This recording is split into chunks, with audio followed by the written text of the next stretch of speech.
This middle-aged man is 40 years old but still single. Many people mock him as a loser, yet unknowing that he's a once-in-a-billion swordsmanship genius. By simply swinging his sword 100 times a day, he becomes the strongest swordsman in the world. His name is Beryl, and he can easily take down top-level monsters standing over 5 meters tall. Only those who have fought Beryl know how terrifyingly strong he is, and they end up kneeling and begging for mercy the second time they see him. Other than a swordsman, Beryl is a great master. Some of his students have gone on to become the strongest swordsmen and adventurers of their time. One even combined swordsmanship and magic to create an entirely new combat style. Interestingly, out of every 10 female students Beryl has, 8 want to marry him. However, Beryl has no idea how popular and strong he is, because he's never managed to defeat his father, Moldia. He thinks his swordsmanship is only slightly above average. Therefore, spending days swinging his swords and tutoring his students in the countryside is his plan for the rest of his life.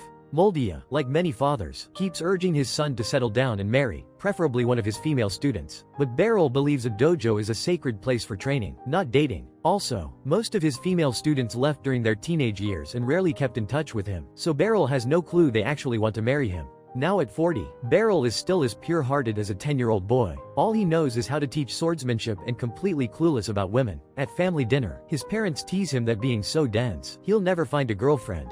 But before they can finish, a girl suddenly shows up at the door. Beryl stares for a while before realizing she's one of his students, Alusha. She's now the commander of the night order called the Liberian Order, and she's here to convince Beryl to be the instructor for the knights. Moldia is thrilled, because he thinks Beryl and Alusha may fall in love with each other if they work together. But Beryl, of course, thinks Alusha would never be interested in someone his age, totally unaware of her softly whisper that she doesn't mind his age at all. On the way to the capital, Beryl notices that Alusha still keeps the farewell gift he once gave her. He mistakes this as a sign of respect for him as her master, not realizing it actually reflects her deep affection. In his humble mind, a master isn't necessarily stronger than his students, so he never assumes he's someone to be admired. Once they arrive, Alusha rushes to introduce Beryl to the Liberian Order. She emphasizes that even she herself is no match for him, aiming to earn him respect from the knights. Beryl, still unsure of himself, gives a brief and awkward speech. After that, he runs into another former student, Karuni, who had only been trained by Beryl for 2 years, but now she's a top-ranking knight. Seeing a familiar face, Beryl feels his nerves calm a bit. That night, Beryl returns to his village. As a guest instructor, he only needs to teach a few times each month, and the rest of the time is his own. But to his surprise, another student of Beryl and named character, Randrid, shows up before the episode ends. Randrid is a high-level adventurer who has just retired after becoming a father. He wants a more stable life, so he moves back to the village. Moldia seizes this chance to hand over the dojo to Randrid, and asks Beryl to stay in the capital to focus on one thing: getting a wife. Alusha is thrilled when she hears this, immediately inviting Beryl to live with her. But Beryl's romance processing center seems to be completely missing, as he still doesn't understand Alusha's feelings to him. He remains humble and avoids getting too close to women, which leaves Alusha quietly disappointed. Just then, a girl comes to mock Alusha for going on a date with an old man, which makes Beryl feel even more diffident and guilty for ruining Alusha's reputation. Alusha tries to keep herself cool, but the girl won't let up, until she finally sees Beryl's face and freezes in place. The girl is named Serena, and you have probably got it. She's another of Beryl's students. As a top adventurer, her strength is at the same level as Alusha's. Beryl didn't recognize her until Alusha gives him a hint. Yet Serena, upon recognizing him, immediately apologizes for what she did. Like Alusha, she also harbors feelings for her master. Now the two girls see each other as rivals in love. To win Beryl's love, Serena helps him find a place to rent, for which Beryl is indeed thankful, and he feels lucky to have students help him in this unfamiliar city. But just as things go smoothly, trouble strikes. The vice commander of the knights, Henbritz, believes Beryl is a fraud and challenges him to a duel before he can begin instructing. The knights around also whisper in doubt on Beryl. No one believes this country bumpkin is a hidden powerhouse. They're sure he'll get crushed by Henbritz. As the duel begins, Henbritz attacks fiercely, determined to expose Beryl as a fraud. Beryl remains mild, rarely fighting back but just defending himself. He was barely in duels, and thus unsure of how strong he really is. Yet, this unassuming countryman, without confidence or aggression, soon finds an opening and effortlessly counters Henbritz's most powerful strike. The entire Liberian Order is stunned. They've just witnessed Beryl's overwhelming power. Whispers turn into excited chatter, and Henbritz now sees Beryl as a hero. Later that night, they go out drinking. Slightly drunk, Alusha drops her usual elegance, while Henbritz offers Beryl both an apology and sincere admiration. He's now looking forward to learning from Beryl. Meanwhile, back in the village, Moldia and Randrid are also having drinks. They know how powerful Beryl is, and they're excited to see how this humble sword master will shock the entire world. Over the next week, Beryl begins his new role as an instructor for the Liberian Order. Surprisingly, he adapts to it faster than expected. Every time he demonstrates a skill, the knights fall silent, just like his students did years ago. After the lessons, Karuni offers to take Beryl on a little tour around the city. And yes, this girl also has a special place in her heart for Beryl. Meanwhile, Alusha is in a meeting with the military's top brass. She's taken on a lot of pressure to bring Beryl into the Liberian Order, but she never hesitated, because she knows about her master's strength, and she wants to help him earn the reputation he deserves. Years ago, when Alusha's family moved to the countryside, her parents, concerned about safety, entrusted their children to Beryl to learn swordsmanship. At that age, Alusha was naturally scared of strangers, but Beryl's gentle demeanor at their first meeting immediately calmed her fears. Honestly, if I had a teacher like Beryl, maybe I could have gotten into a top university. He never scolds his students for making mistakes. Instead, he patiently explains techniques and helps each one find a training path that suits them best. Under Beryl's guidance, Alusha improved rapidly within only a year and a half. To test his students' abilities, Beryl took them to a nearby dojo for a competition. Alusha won easily, because every move her opponent made was full of openings. On the way back, Alusha realized she left something behind. When she returned to retrieve it, she was ambushed by a sore loser from the competition. Just as he was about to strike, Beryl stepped in and blocked the attack. Just then, the dojo master showed up, dropping to his knees to apologize on his student's behalf, as he knew the strength of Beryl. This incident made Alusha break down in tears, because she was guilty over Beryl's injury. She swore to become stronger, strong enough that no one could ever hurt her master again. From then on, Alusha trained harder than ever. Eventually, she reached the point where she could face Beryl in a real match, but it also meant their time together had come to an end, because Beryl had nothing more to teach her. As a parting gift, Alusha received a sword from Beryl. With it, she went on to take the Liberian Order's entrance exam, and passed with flying colors, ranking first overall. In the years that followed, Alusha faced countless powerful opponents. Not once did she taste defeat. These victories strengthened her belief. Beryl's strength is beyond imagination. Without a doubt, he is the greatest swordsmasters on the entire world. Alusha worked hard to become the commander of the order, so that she could gain the power to help Beryl reach a bigger stage, and she finally achieved the goal. But now she is facing another problem. Henbritz tells her that Karuni is hanging out with Beryl, which makes Alusha wonder, has a new love rival appeared? Fortunately, Karuni's feelings for Beryl are more like admiration. What she really loves is food. Just then, they run into Fuseli. Now, tell me, whose student is Fuseli? That's right, another one of Beryl's. Though a trainee from Beryl's dojo, Fuseli has now become a mage. Beryl is caught off guard. He never expected his students to give up swordsmanship, but he soon realizes he was wrong when he witnesses how Fuseli arrests a thief. She uses a unique fighting style blending swordsmanship and magic. It turns out she's a genius who created an entire new form of combat. Fuseli never gives up on swordsmanship. She just found a path that suits her better. Beryl, filled with joy, heads home, only to be stopped by a little girl. She looks around 10 years old, but introduces herself as the commander of the magic corps of the kingdom, Lucy. Actually, she is older than Beryl. It's magic that helps preserve her youthful appearance. Lucy heard about Beryl from Fuseli and was intrigued. She's obsessed with magics and holds a status in the magic corps similar to Alusha's in the Knights. People like her all share one characteristic. They love testing their strength against the strong. And that's why she came to challenge Beryl to a serious duel. Beryl tries to talk Lucy out of it, because he still underestimates himself. Honestly, even if he defeated the Demon King, he'd probably think it was just because the guy had a bad case of diarrhea and got too weak to fight. During the duel, Beryl is mostly on the defensive. Even though he doesn't know much about Lucy personally, he's well aware that the commander of the Magic Corps isn't someone to mess with. Lucy's strength is one of the tops in the kingdom, stronger than anyone Beryl has ever fought. Beryl can be self-contradictory though. We know he has no confidence in his own strength, yet he still worries he might seriously hurt Lucy. He even plans to knock her out with the hilt of his sword to stop the fight. Lucy, on the other hand, has fewer concerns and just wants to enjoy the battle. Their difference in mindset leads to a chaotic fight. Beryl struggles to get close to Lucy, while Lucy finds the duel boring. She realizes Beryl is holding back, so she prepares her strongest spell to force him to go all out. For the first time, Beryl feels like he might actually die. But just before it hits Beryl, Lucy halts her attack. She doesn't want to kill someone innocent just to satisfy her desire of victory. But let's be real, if she had continued, she might have been the one who died. After all, Beryl may be a humble teacher, but he's also the protagonist. The next day, Fuseli feels guilty when she learns about what Lucy did to Beryl, so she brings him a magic potion as apology. She also informs him that Lucy is quite mysterious. No one knows her true age, thanks to her magic, and neither her full power. Just then, Alusha interrupts their chatting. Along with the adventurer Serena, Alusha hands Beryl a written request from the guildmaster, asking him to train new adventurers. But she kinda suspects Serena is using this as an excuse to get close to Beryl, and maybe even try to become his wife. Unlike Alusha, Beryl isn't suspicious. He's just happy to teach again. Serena then takes Beryl to meet the guildmaster Nidus. To his surprise, Lucy is also there, and it turns out that Lucy recommended Beryl to Nidus as well. However, Megan, Nidus' assistant, doubts Beryl's strength and demands a duel between Beryl and Serena to see how competent he is. Beryl is beyond frustrated. He doesn't understand why those people are so obsessed with duels. If they've got so much time, go farming. At least harvest season offers actual rewards. Serena, though, looks forward to the duel. She wants the world to know how amazing Beryl is. Years ago, Serena lost her parents in a monster attack. While she didn't have a brother like Arthur to save her, she met someone just as legendary, Beryl.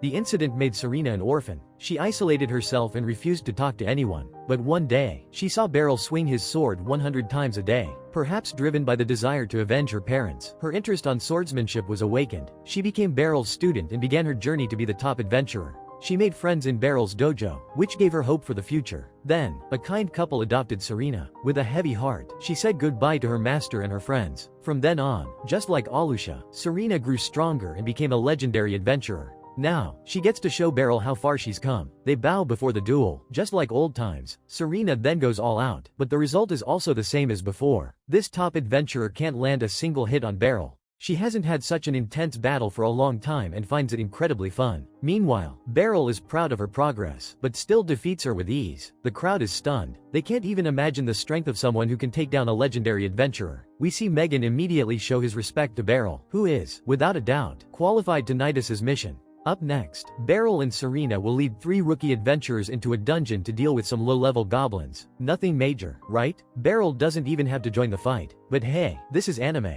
When does no surprises ever work out? Suddenly, a powerful high-level monster bursts onto the scene, throwing a rookie through the air. Standing 5 meters tall, the monster lets out a deafening roar, hungry for human flesh.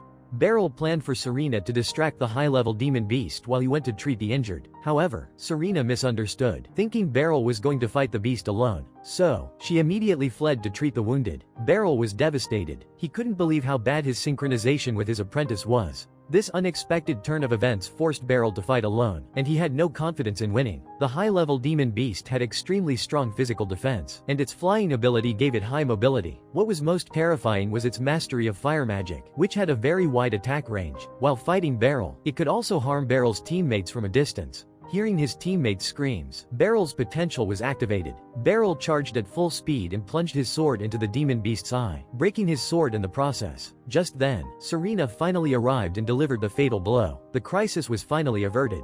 Serena gifted the demon beast's leg to Beryl to forge a new weapon. Soon after, a divine weapon worthy of a sword saint was about to be born. That evening, Beryl attended the celebration banquet. He's always been disciplined, so he left before getting completely drunk. On his way home, Beryl encountered a thief named Mui. This thief could use magic, which greatly surprised Beryl. After Mui escaped, Beryl picked up her lost necklace. Beryl waited until daybreak to hand over the necklace he found to the knights. Handblitz informed him that a gang of thieves had recently appeared in the city. Beryl suspected that last night's thief might also be connected to this gang. He couldn't understand why a magician would abandon a promising future to fall into such a life. Beryl soon found his answer when he ran into Mui on the street. Beryl promised to return the ornament on the condition that Mui would go with him to the knights to explain everything. Mui hesitated for a long time before telling Beryl that her sister had passed away. Yoyami, the leader of the thief gang, promised to help resurrect her, but only if she paid 5 million in compensation. At first, Mui didn't believe such magic existed, but Yoyami did indeed make corpses move briefly with magic. Mui immediately went crazy, becoming a thief to quickly earn money to revive her sister.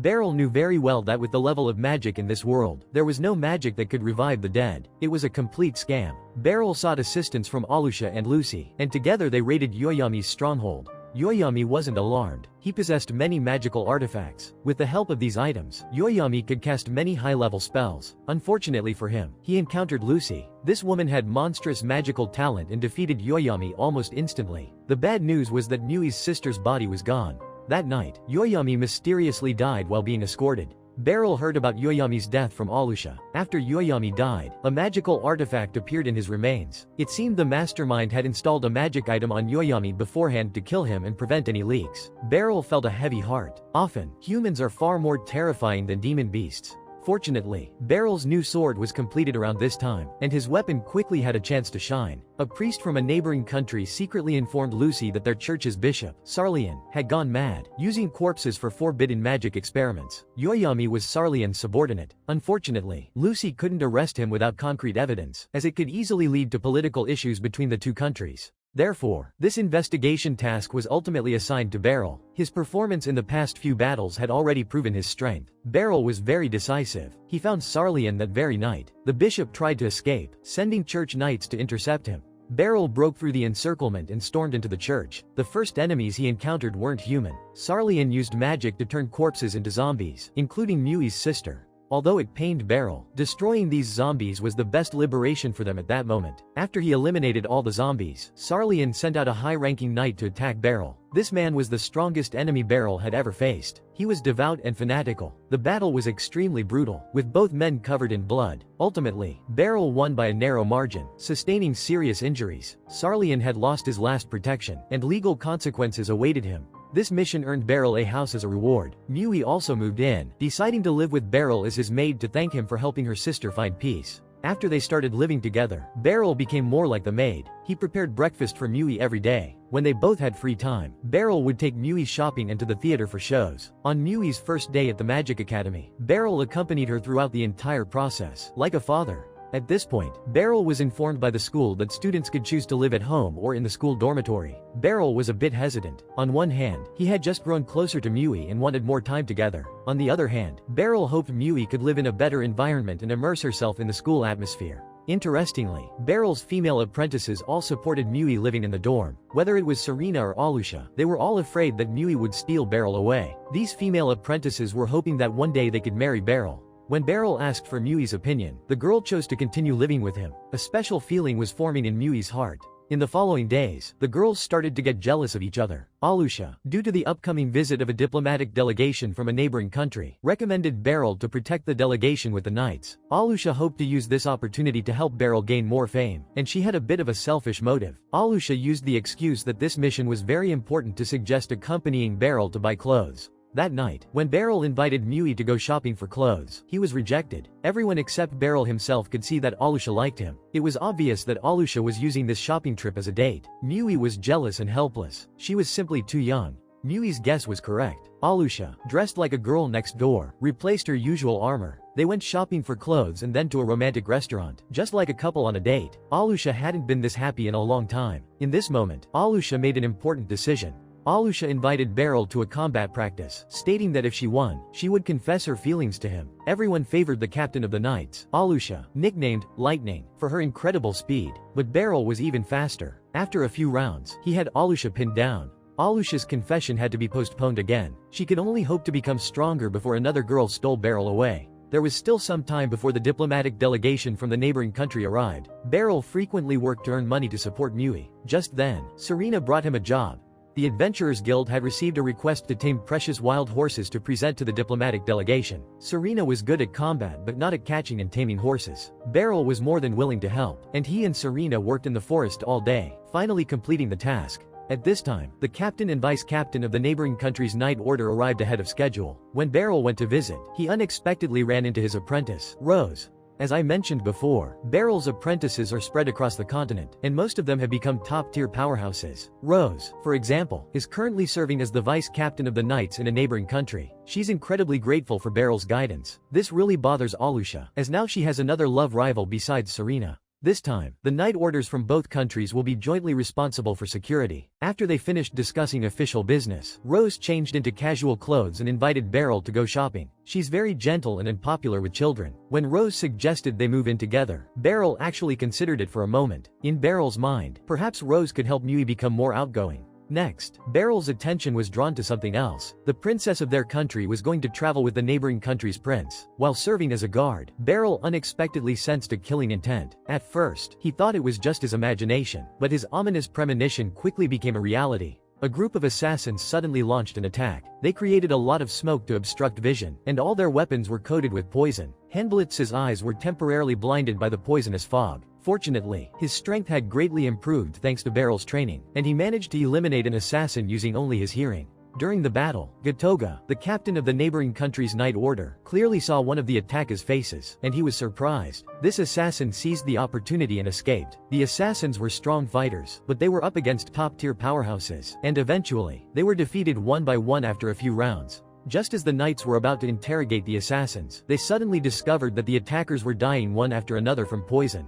Since the assassins all poisoned themselves, they didn't leave many clues. Beryl's work was temporarily over, so he went home to await further news. Unexpectedly, Lucy was there, drinking tea, and she dropped a bombshell on Beryl. This assassination was very likely orchestrated by the church in the neighboring country. The internal relations of that country are complex, with royal and divine power checking each other, and everyone wants to gain more power. To some extent, they absolutely despise each other. Beryl was really confused. Even if the assassins sent by the church had succeeded in killing the prince today, the king still had other sons who could inherit the throne. Lucy cleared up Beryl's confusion. Another successor is a devout believer and very close to the high-ranking church officials. Beryl felt a heavy heart. If this was the truth, it would be too cruel. Soon, something even more brutal happened. During the subsequent journey, the assassins launched a larger-scale ambush. Alusha was responsible for protecting the prince and princess, while Beryl stayed behind to hold off the assassins. After a long battle, Beryl's weapon was covered in blood. He had just finished dealing with the nearby enemies when another strong opponent appeared. It was Rose. Rose was also being manipulated by the Pope. She believed he was more noble than the king, convinced that only a divine authority stronger than the crown could save the poor. So, Rose had been secretly helping the assassins all along. But there was another crucial reason for her actions. The Pope was holding the nation's orphans hostage to control her. Beryl had no other choice. He had to defeat Rose with his superior swordsmanship. Since the series began, Beryl has never known defeat, and this time was no different. With the crisis averted once again, new, formidable enemies await Beryl in the near future. That evening, the king invited Beryl to dinner, finally making Alusha's wish come true. Beryl's fame continued to grow, and now, his strength was officially recognized by the king himself. The news quickly reached Beryl's hometown. His father was filled with pride as he read the letter. The master swordsman who came from the countryside was on his way to becoming a legend in this world. Congrats, you've just finished another anime recap on my channel. Feel free to rate the series in the comments below. My channel has plenty of other full recaps of classic anime, so be sure to stop by again soon.